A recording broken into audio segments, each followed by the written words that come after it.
বাংলাদেশের সবচেয়ে ব্যস্ত ও সংবেদনশীল পর্যটন এলাকা কক্সবাজার।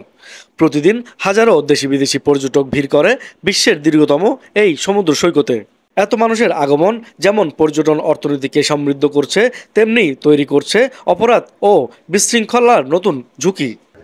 এই বাস্তবতায় ট্যুরিস্ট পুলিশ কক্সবাজার রিজিয়ন ধীরে ধীরে গড়ে তুলেছে এক অনন্য দৃষ্টান্ত। অপরাধ দমন থেকে মানবিক সেবা, প্রতিটি ক্ষেত্রেই তারা রেখেছে কার্যকর ভূমিকা। হকারদের উৎপাত, ছিনতাইকারীর উৎপাত এবং কক্সবাজার বিচের যে হিজড়া, সেই ইস্যুসগুলো উনি সলভ করেছেন এবং প্রতিদিন উনি স্টেপ নিচ্ছেন। এর মাধ্যমে আশা করি কক্সবাজারে আগত পর্যটকরা নিরাপত্তা বোধ করবে। পাশাপাশি আমরা যারা স্থানীয়রা আছি, ব্যবসায়ীরা আছি, তারাও আমরা কক্সবাজার বিচে নিরাপত্তা বোধ করছি। ট্যুরিস্ট পুলিশের কাজ করার যেমন সম্ভাবনা রয়েছে, তবে তিনি যথেষ্ট এবং করছে। আমি বলবো উনি যদি আরও আন্তরিক হন, তাহলে কক্সবাজার যে পর্যটক তারা আসলে নিরাপদে ভ্রমণ করতে পারবে বলে আশা করছে। ট্যুরিস্ট পুলিশের অ্যাক্টিভিটি আগের চেয়ে একটু বৃদ্ধি পেয়েছে বলে মনে হচ্ছে তাদের অ্যাক্টিভিটিগুলো, এবং বর্তমান ডিআইজি যিনি আছেন উনি কাজ করছেন আমরা দেখছি, এবং ওনার প্রতি আমাদের আরও প্রত্যাশা অনেক বেশি আছে। 2025 সালের ফেব্রুয়ারি থেকে সেপ্টেম্বর পর্যন্ত সময়ে এই রিজিয়নের ট্যুরিস্ট পুলিশের বেশ কিছু নজিরবিহীন সফলতা রয়েছে। তার মধ্যে উল্লেখযোগ্য অবৈধ স্থাপনা উচ্ছেদ, কটেজ জোনে গোপন সুড়ঙ্গ আবিষ্কার, ঝাউবনে অনৈতিক কর্মকাণ্ড বন্ধ ও ইস্পাতে অভিযান। স্পট যেগুলো আছে যেমন কি সুগন্ধা পয়েন্টে, ওখানে যে ট্যুরিস্টদেরকে যে ছিনতাই করছে, ছিনতাইকারীগুলার দমন করার জন্য ওনাদের পেট্রোলিং আরও বাড়ানো দরকার। হোটেল মোটেল জোনে যে মাদকের যে ছড়াছড়ি, এটার বিরুদ্ধে ওনাদের অ্যাক্টিভিটি আরও বাড়ানো দরকার।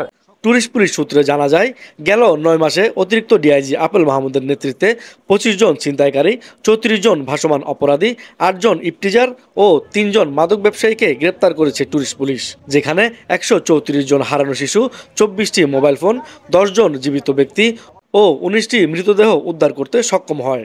তাছাড়া আদালতের আদেশে 169টি সিআর মামলা তদন্তের আদেশ পায় ট্যুরিস্ট পুলিশ, যার মধ্যে 115টি নিষ্পত্তি করেছে। 14টি জিআর মামলার মধ্যে 10টি এই পর্যন্ত নিষ্পত্তি হয়েছে। 2 ফেব্রুয়ারি যোগদানের পরই তাদের বিরুদ্ধে আমরা হার্ড অ্যাকশনে গিয়েছি। এ কারণে কিন্তু 34 জন ছিনতাইকারীকে এবং 30 জন ভাসমান অপরাধীকে আমরা গ্রেপ্তার করেছি, এবং আমরা তাদের বিরুদ্ধে একটা বিরাট একটা অবস্থান আমরা নিয়েছি, শক্ত অবস্থান। এখানে কারো তদবির কোনো কিছু আমরা শুনি নাই। এই হোটেলের মাদক ব্যবসা বন্ধের জন্য অভিযান ইতিমধ্যে চালাচ্ছি, আপনি দেখেছেন। অসংখ্য ইয়াবা সহ একজন মালিককেও আমরা গ্রেপ্তার করেছি। অনেকে মোবাইল হারিয়ে ফেলেছে, এই মোবাইলগুলি আমরা 26টা মোবাইল আমরা উদ্ধার করে দিয়েছি। ট্যুরিস্ট পুলিশের এমন তৎপরতার মাঝেও প্রায় সময় ঘটছে অনাকাঙ্ক্ষিত ঘটনা। ছিনতাই, পর্যটক হয়রানি সংবাদের শিরোনাম হয় কয়েকদিন পর পর। হোটেল মোটেল জোন ও সৈকতকে শতভাগ পর্যটন বান্ধব করতেও রয়েছে বেশ কিছু চ্যালেঞ্জ, সেটিও স্বীকার করলেন এই কর্মকর্তা। তাদের যারা লাইসেন্স আছে, সেই লাইসেন্সের মালিক আর একজন, ক্যামেরাম্যান একজন, এদের বিরুদ্ধে এদের একটা চ্যালেঞ্জ আছে। এখানে গুড়া চালকদের একটা চ্যালেঞ্জ আছে। কিটকোটেরা এদেরকেও দমন করতে হচ্ছে পর্যটক হয়রানির জন্য। ওরা দেখা গেছে কি লাইসেন্স একজনের পুরাতনদের লাইসেন্স দেওয়া বাতিল করা হয় নাই, নতুনদেরকে আবার লাইসেন্স দেওয়া হয়েছে। এই যে লাইসেন্স নিয়ে যে কার্ড নিয়ে যে একটা দ্বন্দ্ব তৈরি হয়েছে, এটা একটা চ্যালেঞ্জ মোকাবেলা আমাদের করতে হয়েছে এবং হচ্ছে। বাট আমরা ভীত সন্তুষ্ট নয় এবং আমরা হয়রানির সাথে যুক্ত নয়। আই এম শিওর দ্যাট আমরা ট্যুরিস্ট পুলিশ অত্যন্ত বিচক্ষণতার সাথে এবং আন্তরিকতার সাথে আমরা এই চ্যালেঞ্জগুলি মোকাবেলা করার চেষ্টা করি। তবে ট্যুরিস্ট পুলিশের প্রশিক্ষণ, প্রযুক্তিগত সক্ষমতা ও মানব সম্পদ আরও বাড়ানোর জরুরি বলে মনে করছেন আপেল মাহমুদ।